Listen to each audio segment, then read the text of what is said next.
Apologies for the delay, but I'm back with another Shiba Yuki vid. Episode 6 was a premium setup episode introducing us to core players of the game and to our, antagonist for the game.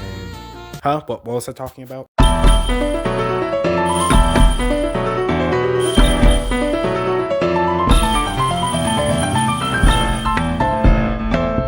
Anyways, within the beginning of the episode, we get another look at Hakushi's design. She's wearing a bunny girl outfit which coincidentally fits with the one Yuki was holding at the end of episode 1. Could it have something to do with the Candle Woods incident? Who knows. Alrighty, it's time to list the rules of Golden Bath before we can begin going over the events of this episode.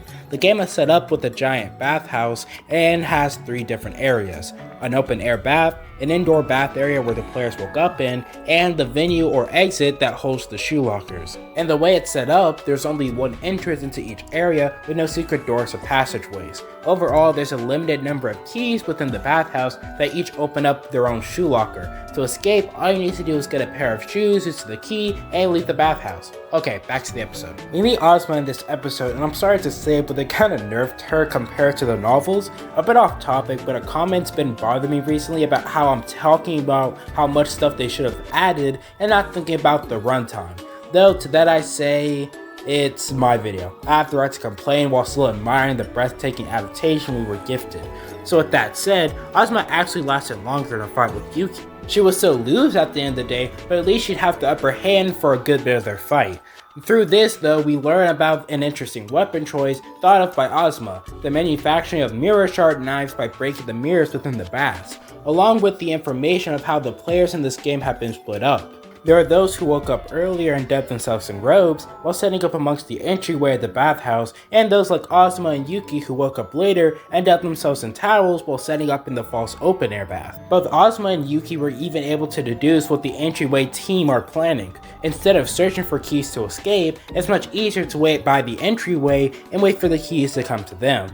Interestingly enough, the personalities of the girls on the open air bath team were anime only. In the novel, they were more serious and didn't really have much personalities or even names when we initially met them. So it's nice to see them get more time to shine within the anime like Mikon did. The montage played while the ending theme played fit perfectly, as it's a showcase of them preparing for the battle against the entryway team, as well as seeing them not only make weapons but traps around the hidden keys they collected so far. Not to mention their reconnaissance mission of getting more mirror shards in order to fight back. The maze-like structure of the bathhouse was mesmerizing and totally absent within the novels. Although I think this actually adds up to the source material really well, as it adds on to an additional ambiance of mystery and beautiful architecture to see how seriously those over these games take their environments, making them jaw-dropping and intricate in order to intrigue the audience further through its wonderful craftsmanship. Yuki's talk with Ozma was actually adapted really well. The point of their conversation before initiating their plan was for Yuki to seek someone who could somewhat relate with her values. Due to Mr. Kaneshiro's words still sticking in her mind, she would ask Ozma what she would do if someone offered to set her free from these death games, and Yuki was gifted what she seeked. Ozma admitted that she would smack whoever offered such a thing, claiming that someone who'd practically be rejecting her own choice to remain within these games and treated her like a charity case deserved to be punched. And through this, Yuki relates to her just a bit more, understanding her answer entirely. Then they rushed the enemy team as planned and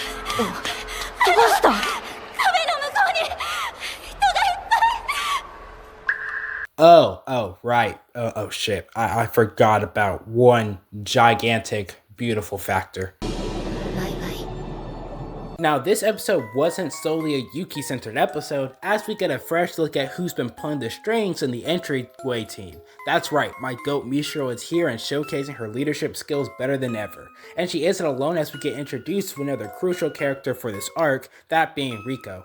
Riko is Mishiro's protege, and as you saw within the episode, very, just like me for real with psychopathic tendencies, if I do say myself.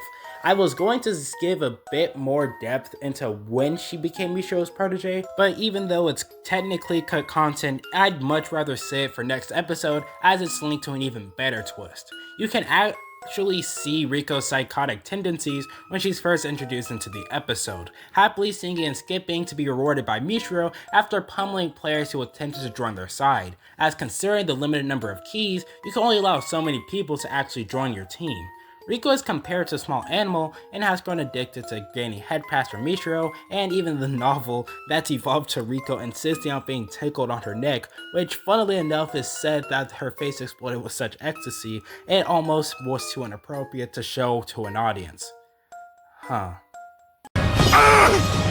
It should have been me, not him! It's not fair! Moving on, Mishiro actually has developed from the player she was before. This is shown through her meeting with Riko even outside of games, and her delight in keeping Riko around even though she's the only one Mishiro was truly incapable of manipulating. As to her, Riko was a symbol of her growth and achievements as a player, along with her coughing up blood. Sorry, that piece of the episode actually caught me off guard and confused me, as it's completely anime only. I'm curious and a bit afraid of how the anime plans on utilizing this development they created, but I'll put my faith in them, I suppose. We learned that Mishiro intends on playing the long game as she tells Riko and the others to wait a little bit longer before attacking the enemy's base, though that all immediately shifts the second Yuki becomes a factor. Mishiro had her team attack them from the one location that Azuma's team believes was safe, the one place Yuki failed to check as she trusted the words of rookies, from the one place they expected the least, behind the bamboo door, leading to an utter and complete massacre of the open air bath team through the use of a sneak attack from the rear, and the confrontation between Yuki and Riko? Sorry. That surprised me as well, as once again, it wasn't in the novel, they weren't even supposed to meet yet, but I digress. I'd actually love to go into the bathhouse strategy Mishiro used, cause in all honesty, it's an amazing and perfect one, only possible by my amazing goat, though I'll have to save it in the possibility that they explain in episode 7. Don't want to unintentionally spoil you anime onlys after all. Overall, as an adaptation, I'd give this episode a 9 and a 10 if it was anime only. There wasn't a ton of cut content, and that which was cut was simply amplified through the additional characterization of different characters. I love how they gave more personality to the open air bath team, and the chase scene through the maze-like bathhouse was an amazingly addition. That part was barely grammar, but considering how quickly I need to get this out, I'm not even gonna cut it out. Anyways, it's close, but I feel like this is the best episode we've gotten so far, although I probably won't hold that title for long considering the peak that's to come either next episode or in episode 8. Alright, that's all from me, and I'll see you guys next weekend.